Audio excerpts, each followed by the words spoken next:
चंदगोई बाग मंबोस्तानुमन चंदगोई बाग मंबोस्तानुमन इनगोई गोर गरस्तानुमन।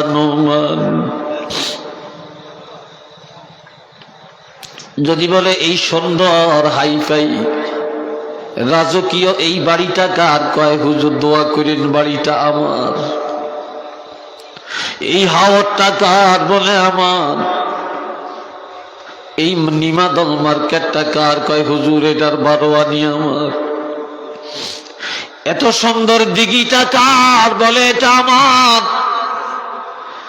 আর আল্লামা রুমি বলে যারা আমার আমার করে তারা বোকা ছাড়া আর কিছু না। মানুষ এই কথা কেন বলে না যে এই কবরে আমার বাবা, যে কবরে আমার মা, যে কবরে আমার দাদা দাদি, যে কবরে আমার আপন আত্মীয় স্বজন, দুনিয়ার কিছুর মালিক আমি না, আমি হলাম কবরের মালিক।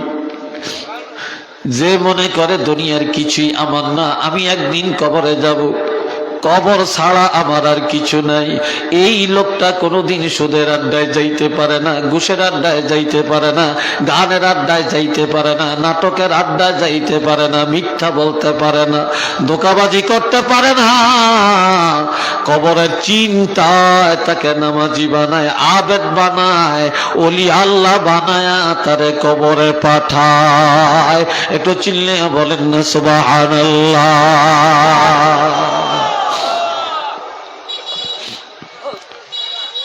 قال رسول الله صلى الله عليه وسلم كثرة ذكر الموت وتلاوة القرآن। আমার নবী ইরশাদ করেন একটা জিনিস মানুষের আমলকে তাজা করে, আর একটা মানুষের ঈমান তাজা করে। বেশি বেশি মৌতের চিন্তা, বেশি বেশি কবরের চিন্তা। এই কবরের চিন্তায়, মৌতের চিন্তায় মানুষের আমল তাজা হয়ে যায়। মৌতের চিন্তায় মানুষ অন্যায় থেকে বেঁচে যায়। মৌতের চিন্তায় মানুষ মসজিদমুখী হয়ে যায়। মৌতের চিন্তায় মানুষ তওবা বেশি বেশি করে, আর কোরআন তেলাওয়াতে মানুষের ঈমানকে তাজা করে।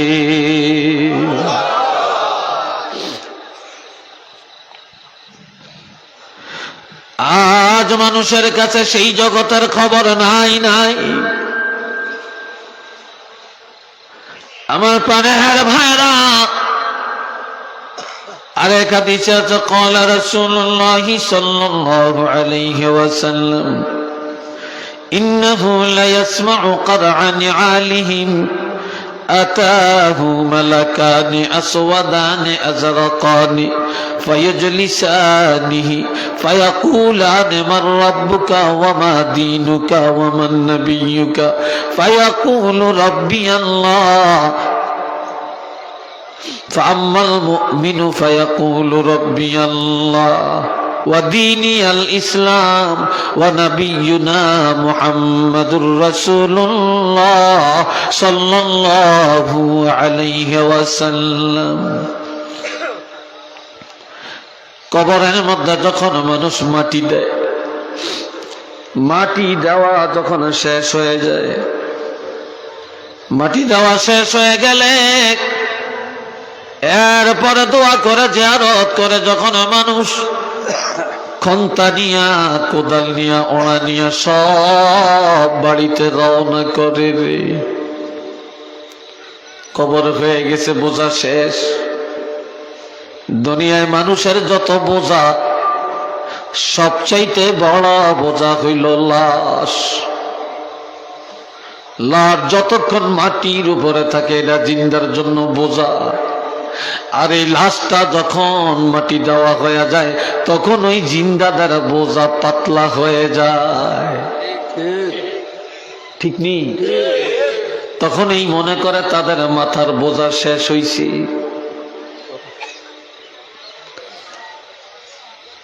এ বাবা নিয়ে এখন এই মাটি দেওয়ার পর বোঝা তাদের পাতলা করে যখন বাড়িতে রওনা করে, পায়ে হেঁটে হেঁটে যখন বাড়ির দিকে যায়, ওই পাইন্নাহু লা ইয়াসমাউ কারআ নিআলিহিম, এটা আল্লাহু আকবার কন্যা। পায়ের হাঁটার আওয়াজ মুর্দা কবরে থাকিয়া পায়। এই যে হাইটা যাইতেছে, এই হাঁটার আওয়াজটা মুর্দা কবর থেকে পাইতেছে, শুনতেছে। ঠিক এমন সময় আতাহু মালাকান, দুইজন ফেরেশতা কবরে এসে যায়। তবে তারা কেমন? আসওয়াদান, তারা একেবারে কালো, একেবারে একেবারে কালো, কুৎসি, অর্থাৎ বিকট আকৃতি। সোজা কথা কি? বিকট আকৃতি। আজরাকান, তাদের চক্ষু দুইটা নীল বর্ণে সাগরের মতো দেখা যাবে। যে চোখগুলা দেখার সাথে সাথে রুহু উল্টে যাবে, ভয়ে আতঙ্কিত হয়ে যাবে। এরপরে তারা কবরে দরিয়া বসাবে। ফাইজলিসানিহি, তারা দুইজন আস্তে তাকে কবরে ধরে বসাবে। বসাইয়া ফায়াকুলানি মার রব্বুকা, তোমার রব কে? কবরে প্রথমেই প্রশ্ন করা হবে, তোমার রব কে? ওয়ামা দীনুকা, তোমার ধর্মটা কি ছিল? কোন ধর্মের উপরে তুমি ছিলা? কোন ধর্ম তুমি মানছিলা? আজকাল নামে মুসলমান অনুসরণ করে ইহুদিকে, অনুসরণ করি নাসারাকে। ইহুদি অনুসরণ করে মুসলমানের ছেলেরা চুল রাখে, ইহুদিদের অনুসরণ করে পোশাক গায়ে দেয়, ইহুদিদের অনুসরণ করে তারা খাওয়া দাওয়া করে, ইহুদিদের অনুসরণ করে আমাদের চাল চলনের রীতিনীতিগুলো সব ইহুদি নাসারার কালচার অনুযায়ী করে থাকি, ঠিক না? বর্তমানের মেয়েরা, যুবতী মেয়েরা ইহুদি নাসারার পোশাক পরিধান করে রাস্তাঘাটে চলে। মুসলমানি ধর্ম ভালো লাগে না, মুসলমানের আদর্শ ভালো লাগে না, ইসলামী কানুন ভালো লাগে না, কিন্তু ইহুদি নাসারাদের নিয়ম নীতি বড় স্বাদ লাগে রে। বুঝবা কত নম্বরের মুসলমান তুমি, শুধু চক্ষুটা ডুবলে, কবরে পাড়া দিলেই বুঝতে পারবে।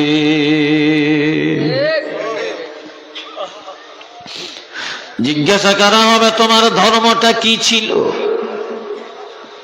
ওয়ামান নবিয়ুকা, তোমার নবী কে?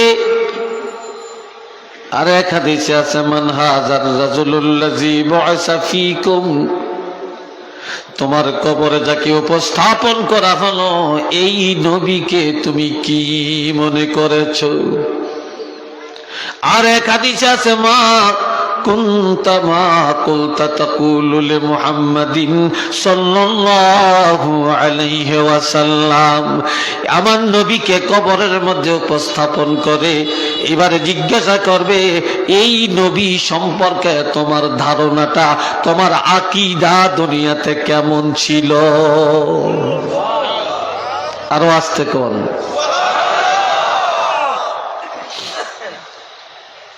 ফাম্মাল মুমিন,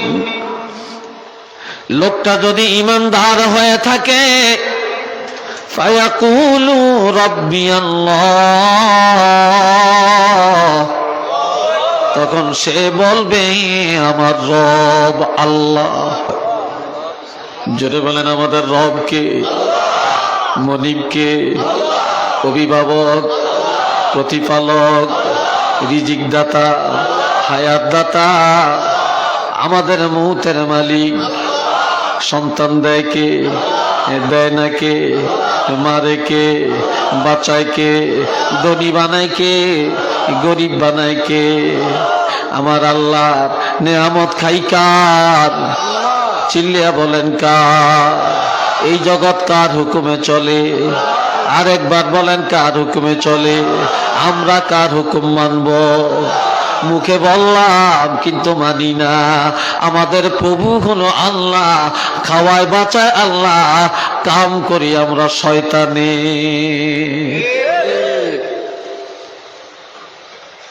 নাউযুবিল্লাহ। কবরে যখন বলবেন আমার রব আল্লাহ, ওয়া দীনিয়াল ইসলাম, ধর্ম হলো ইসলাম, আমি ইসলাম ধর্মের আকীদার উপরে ছিলাম। ওয়া নাবিয়্যুনা মুহাম্মাদুর রাসূলুল্লাহ সাল্লাল্লাহু আলাইহি ওয়াসাল্লাম। এ সময় এত সুন্দর প্রশ্নের জবাব এবার ফেরেশতারা বলবে ইয়া আব্দাল্লাহি উনজুর ইলান নার, ওরে আল্লাহর বান্দা তুমি এবার জাহান্নামের দিকে একটু তাকাও। জাহান্নামের দিকে যখন তাকাবে, কবরের মধ্যে সে হাউমাউ করতে থাকবে আর বলবে আমি এত সুন্দর পরীক্ষা দিলাম, এত চমৎকার জবাব দিলাম, কি জন্য আমাকে জাহান্নাম দেখায়? আর এই জাহান্নামে আমি কিভাবে থাকবো? হায় হায়, জাহান্নাম দেখে তার সে আতঙ্ক হয়ে যাবে, ভয়ে সে চিন্তার সাগরে পড়ে যাবে, কাঁদতে থাকবে। তখন ফেরেশতারা সান্ত্বনা দিয়া বলবে থামো থামো, মা তুমি থামো। তুমি কি করো? তুমি থামো, তুমি কাঁদিও না। এই জাহান্নামে দেখানোর পিছনে কারণটা হলো, এই জাহান্নামে তুমি যাইতা, এই জাহান্নাম তোমার জন্য ছিল, এই জাহান্নামের আযাব তুমি ভোগ করতা। আজকে তুমি কবরের পরীক্ষায় পাশ করার কারণে, জবাব সঠিকভাবে দেওয়ার কারণে এই জাহান্নাম থেকে তুমি মুক্তি পায়া গেছো। যেই জাহান্নাম থেকে আল্লাহ তোমারে মুক্তি দিলেন, সেই জাহান্নামটা কেমন ছিল এটা দেখাইবার জন্যই তোমাকে দেখানো হলো। সুতরাং তুমি আর চিন্তা করিও না, এমন জাহান্নাম থেকে তুমি নাজাত পায়া গেছো।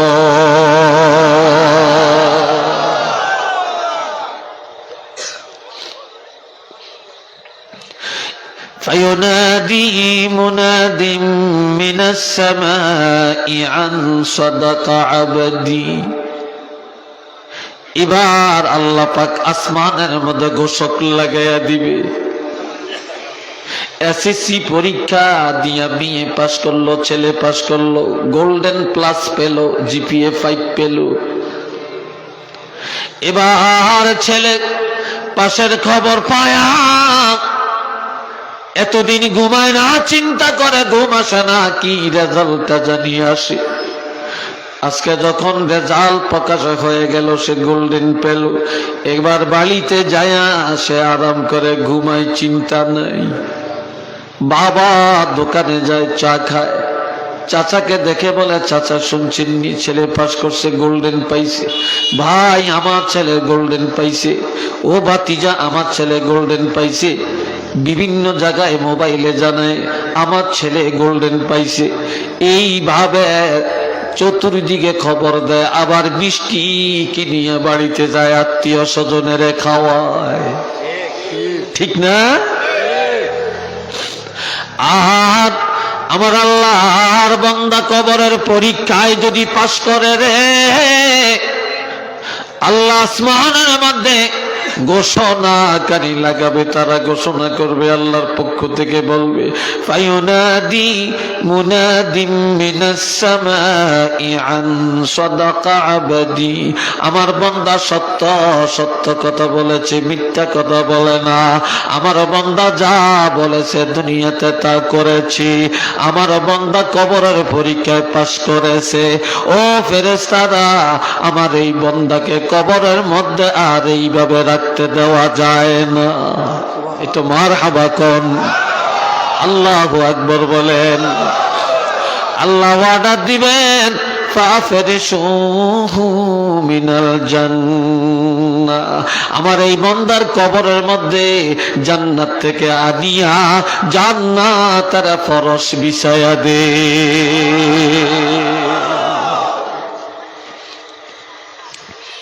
জান্নাতের ফরশের কাপড় তার কবরের মধ্যে বিছায়া দে। ওয়া আলবিসুহু মিনাল জান্নাহ,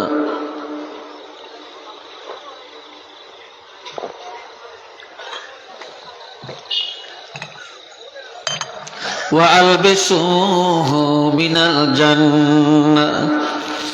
এবার বলবে আমার বান্দার কবরে জান্নাত থেকে আনিয়া জান্নাতের পোশাক তার গায়ে লাগায়া দে।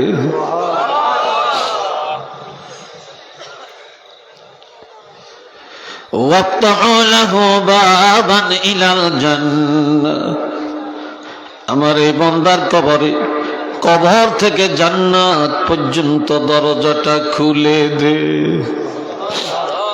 কবরের হাওয়া আর জান্নাতের হাওয়া, জান্নাতের সুঘ্রাণ যেন কবরে কিয়ামত পর্যন্ত আসতে থাকে। এবার ফেরেশতারা বলবেন, ও আল্লাহর বান্দা নুম নুম, এবার তোমার পরীক্ষা শেষ, এবার তুমি আরামে ঘুমাও। কবরে এবার ঘুমাও, তবে এমন ভাবে ঘুমাইবারে কানাউমাতিল আরুসি, বাসর ঘরে দুলা আর দুলাইন, বাসর ঘরের নতুন বধূ আর বর কনে যেভাবে ঘুমায় তেমনি ভাবে তোমরা কবরে ঘুমাও। ওই দিন পর্যন্ত ঘুমাবে। তোমাদের প্রিয়জন যেদিন তোমাদের ঘুম ভাঙ্গাবে সেদিন তোমরা জাগতে পারবে, এর আগে কারো জাগানোর ক্ষমতা নাই। বাসর ঘরের সাথে তুলনা হলো কেন? যুবক যুবতীর বিবাহের পর বাসর ঘরে ঢুকায়া স্বামী স্ত্রী যখন ভিতরে সিটকারিটা মেরে দেয়, পৃথিবীর কারো ক্ষমতা নাই দরজা ভেঙ্গে সেখানে ঢুকবে। স্বামীর প্রিয়া হলো স্ত্রী, স্ত্রীর প্রিয়জন হলো স্বামী। তারা আনন্দ করতে করতে যখন একজন আর একজনের জড়াইয়া ধরে ঘুমাবে, প্রয়োজনে যখন বিবি স্বামীকে ধাক্কা দিবে স্বামীর ঘুম ভেঙ্গে যাবে, স্বামী যখন বিবিকে ধাক্কা দিবে বিবির ঘুম ভেঙ্গে যাবে। এই ছাড়া পৃথিবীর কারো ঘুম ভাঙ্গানের ক্ষমতা নাই রে। আর এই দুনিয়ায় ইমানদার আমলদার যারা, তারা হলো আল্লাহর প্রিয় বান্দা, আল্লাহ হলেন তাদের প্রিয় প্রভু। এই জন্য আল্লাহ ওই দিন পর্যন্ত তোমরা ঘুমাবে বাসর ঘরের মতো, যে তোমাদের প্রিয়জন আল্লাহ, ওই প্রিয়জন আল্লাহ যেদিন ডাক দিবে, অর্থাৎ কিয়ামতের সিংহায় যখন ফু দেওয়া হবে, সেদিনেই তোমরা ঘুম থেকে জাগবে। এর আগে তোমাদেরকে ডাকায়া জাগানের ক্ষমতা কারো নাই। একটু চিল্লে বলেন না সুবহানাল্লাহ।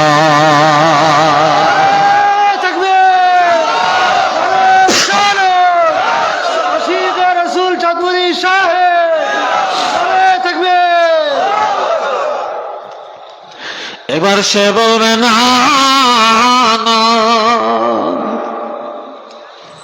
আমি কবরে ঘুমাবো না। কি করবা? সে বলবে আরজিউ ইলা আহলি,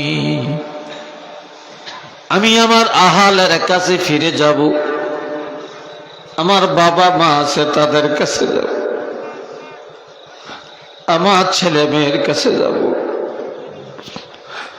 আমার স্ত্রীর কাছে আমি যাব, ভাই বন্ধু দুনিয়াতে আছে তাদের কাছে যাব। ফেরেশতারা বলবে কি জন্য তুমি যাবে? বলবে ফাউখবিরহুম, আমি সেখানে যায়া তাদেরকে সুসংবাদটা পৌঁছাইয়া দিব। আমি ঈমান নিয়ে আসার কারণে নবীর প্রেম ভালোবাসা নিয়ে আসার কারণে, সুন্নত নিয়ে আসার কারণে, কবরের পরীক্ষায় পাশ করার কারণে আল্লাহ যে আমাকে এত নিয়ামত দিলেন, রহমত দিলেন, আমি মুক্তি পাইলাম, জান্নাত আমার নসিবে হয়ে গেল। এই সুসংবাদটা তাদেরকে জানিয়ে দিয়ে আসি, তারাও যেন আমার মতো আমল নিয়া, ঈমান নিয়া কবরে এসে জান্নাতের মালিক হতে পারে।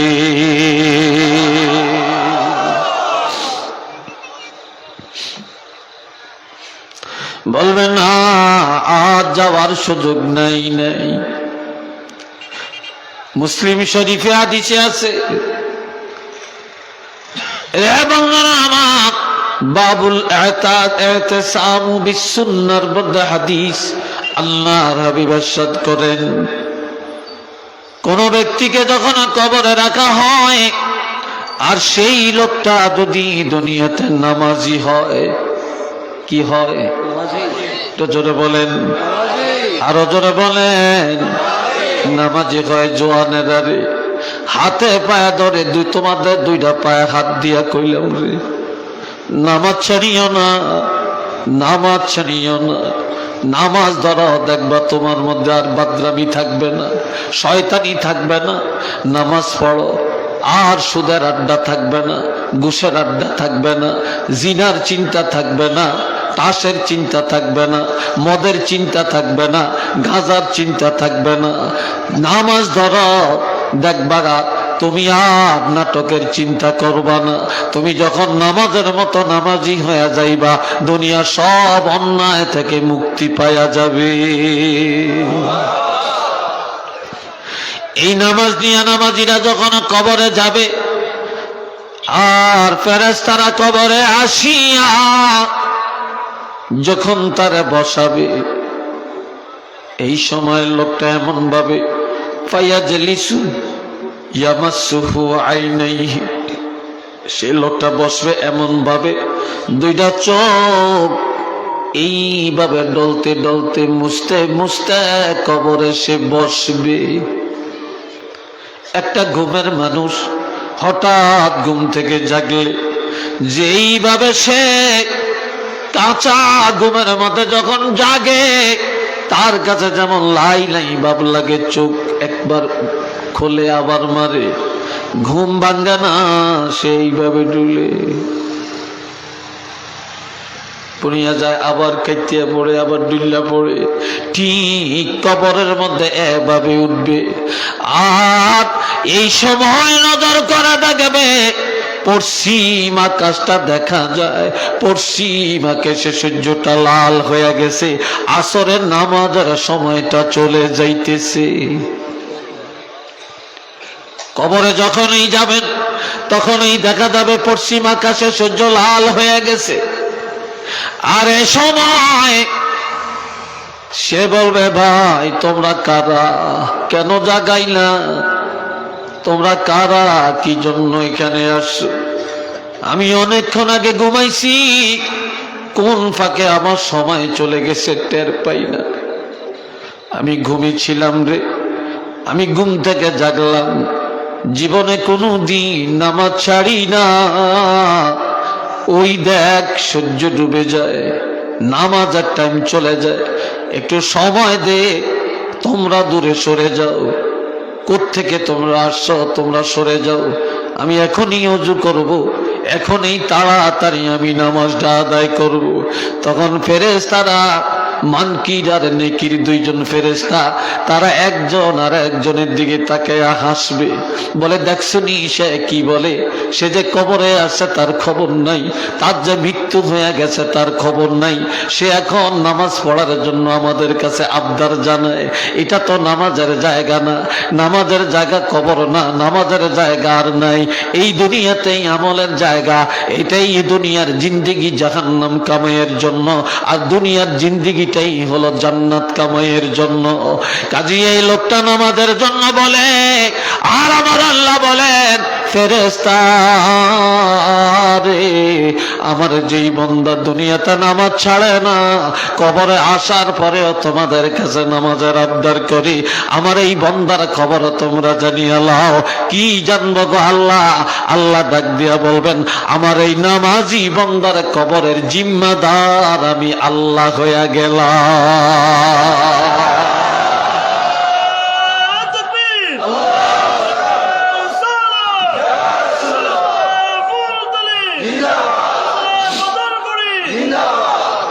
আল্লাহ কবুল করেন, সবাই চিল্লে বলেন আমিন।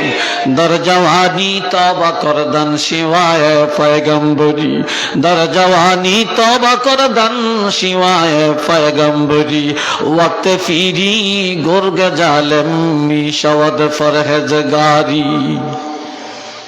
অনেক যুবকরা বলে বুড়া হলে ইবাদত ধরবো, বুড়া হলে দাড়ি রাখবো, বুড়া হলে টুপি মাথায় দিব, বুড়া হলে মসজিদে যাব, বুড়া হলে দরবেশ হয়ে যাব। আর কবি বলেন না না না না না, কয় জোয়ানকালের ইবাদত যারা করে তারা যেন পয়গম্বরী চরিত্র অর্জন করল। জোয়ানকালের তওবা, জোয়ানকালের আমল, এটা পয়গম্বরী আখলাক। আর বুড়া হলে বিড়াল ও দরবেশ হয়ে যায়। তাগড়া বিড়াল, বিড়াল বুড়া হইলে লাভ দিতে পারে না, খাপ দিতে পারে না, কই মাছ খাপে আনিয়া খাইতে পারে না। বুড়া হইলে বিড়াল দরবেশের মতো থাকে, দৌড়াইতে পারে না। জোয়ান বিড়াল লাভ দিয়া খাপ দিয়া নিয়ে খেয়ে ফেলে, পেট পুড়িয়া ফেলে। আর তোমরা জোয়ান কালে লাফাইতে পারো, শক্তি আছে, জোয়ান কালে ইবাদত করো, আর জোয়ান কালে বেশি বেশি তওবা করো। বুড়া হইলে বিড়াল দরবেশ হইয়া যায়, আর তুমি বুড়া কাইলা দরবেশ হইও না, দরবেশ হইলে তুমি জোয়ান কালে হইয়া যা। আল্লাহ আমাদেরকে কবুল করেন, এই কথাগুলির উপরে আমল করা তৌফিক দেন, বলেন আমিন। আর একটু জোরে কন আল্লাহ। আখিরাত কবর কি বেশি দূরে না কাছে? আর একটু জোরে বলেন, দূরে না কাছে? কবর দূরে না, কবর খুব কাছে। আর মালাকুল মউত সব সময় আমাদের সাথে। কি ভাই ঠিক না? আমাদের সাথে না দূরে? আরো জোরে বলেন, সাথে না দূরে? রাজি আছেন? আল্লাহর কোরআন সব সময় কোরআন তেলাওয়াত করবেন। রাসূল বলছেন, তোমরা প্রতিদিন সকাল বিকাল আল্লাহর সাথে কথা বলো। মানে কি? কোরআন শরীফ তেলাওয়াত করো, 5 ওয়াক্ত নামাজ পড়ো। as-salatu mi'rajul mu'minin, নামাজ মুমিনের মেরাজ। এটা মেরাজের মাস। এই মাসে রাসূল আমাদের জন্য 5 ওয়াক্ত নামাজ আনছেন, 1 মাস রোজা আনছেন। সামনে রোজা আসতেছে, আমরা রোজার নিয়ত করব আর দোয়া করব, আল্লাহুম্মা বারিক লানা, বলেন আল্লাহুম্মা বারিক লানা ফীহি রজব ওয়া শাবান ওয়া বাল্লিগনা রমাদান। অর্থ কি? আল্লাহ তো আমরা আল্লাহর কাছে বলবো, আয় আল্লাহ, আল্লাহুম্মা বারিক লানা ফীহি রজব ওয়া শাবান, আল্লাহ শাবান আর রজব মাসের বরকত আমাদেরকে দান করেন। এই শাবান মাসের বরকত আর রজব মাসের বরকত আমাদেরকে দান করেন। ওয়া বাল্লাগনা রমাদান, আর আল্লাহ রমজান পর্যন্ত আমাদের হায়াত বাড়াইয়া দেন, আমরা যেন রমজান মাসের রোজাগুলো রাখতে পারি। আর আজকে আল্লাহর কাছে একটা দোয়া করব, যে আল্লাহ যেন যখন এই মরণটা দেয় রে ভাই, বৃহস্পতিবার রাত্রে যেন মৃত্যুটা দেয়, জুমার রাত্রে যেন মরণটা দেয়, যখন এই মৃত্যুটা দেয় রমজান মাসে যেন দেয়, যখন এই মরণটা দেয় আল্লাহ যেন লাইলাতুল কদরে মরণটা দেয়। আর যখন এই মৃত্যু দেয় নবীর চেহারা আনোয়ার দেখায়া দেখায়া যেন আল্লাহ মৃত্যু দেন। সবাই একটু চিল্লিয়ে বলেন না আমিন।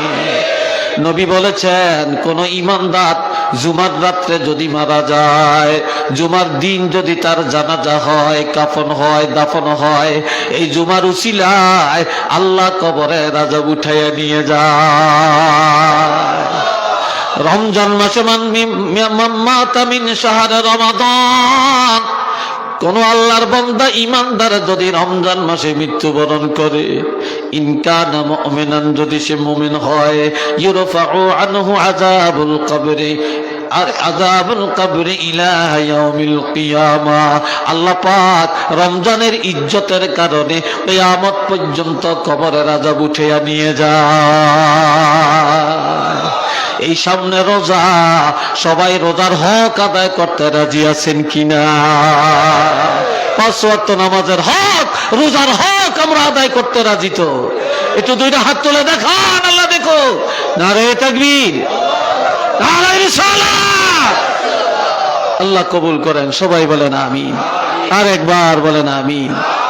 আলহামদুলিল্লাহ, অনেক ভালো লাগছে আপনাদের উপস্থিতি, তাওয়াজ্জু, আগ্রহ।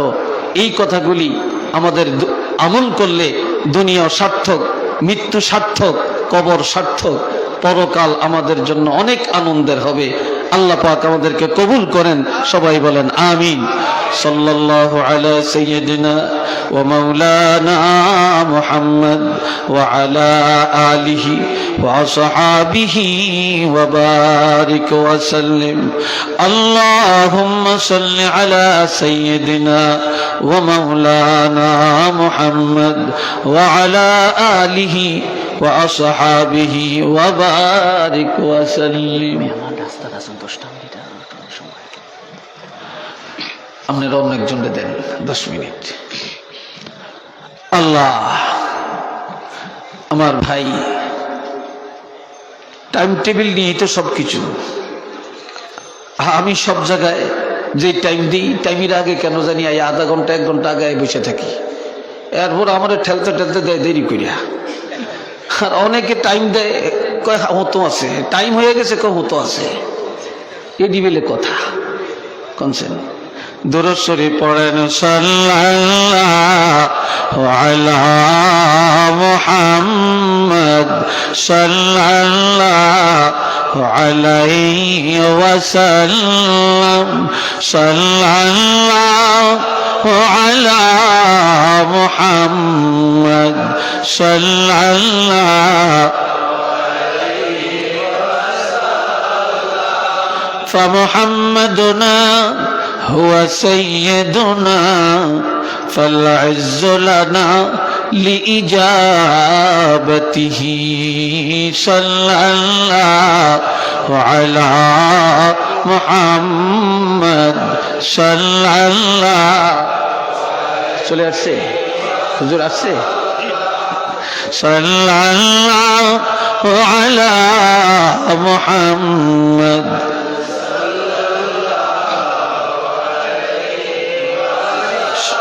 أحسن. الحمد لله رب العالمين والعاقبة للمتقين والصلاة والسلام على رسوله الكريم وعلى آله وأصحابه أجمعين.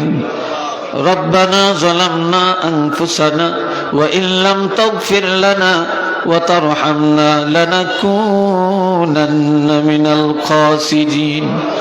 رب ارحمهما كما ربياني صغيرا. رب العالمين, আমি বড় না খান্দা গুনাহগার আল্লাহ, তারপর মুসাফির, আমার মতো পাপী গুনাহগার আর কেউ নেই।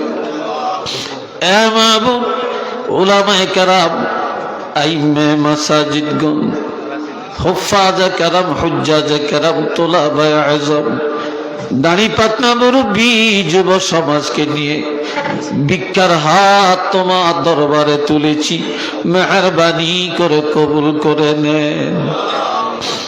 রব্বুল আলামিন, যেই দিকে তাকাই গুনাহ ছাড়া ভালো কিছু দেখি না। আল্লাহ, ফরিয়াদ তোমার দরবারে এই মুহূর্তে আমাদের জিন্দিগির গুনাহগুলি মাফ করে দাও। আমাদের বাবা মার গুনাহ মাফ করে দাও। আমাদের বাবা মায়ের গুনাহ মাফ করে দাও।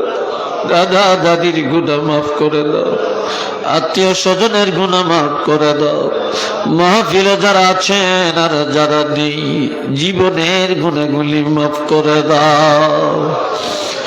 রব্বুল আলামিন, আল্লাহ আমাদের আব্বা আম্মা দাদা দাদি নানা নানি সহ যারা কবরে, জান্নাতের বাগান বানিয়ে দাও। আমাদের সন্তানগুলোরে কবুল করে দাও। আল্লামা সাহেব কাবলা রহমতুল্লাহ আলাইহি দরজা বুলন্দ করে দাও। হযরত শাহজালাল রহমতুল্লাহ আলাইহি 360 আউলিয়া রুহানিয়াত নসিব করে দাও। আল্লাহ মাহফিল কবুল করো, এই যুব সংঘগুলোকে আল্লাহ কবুল করেন।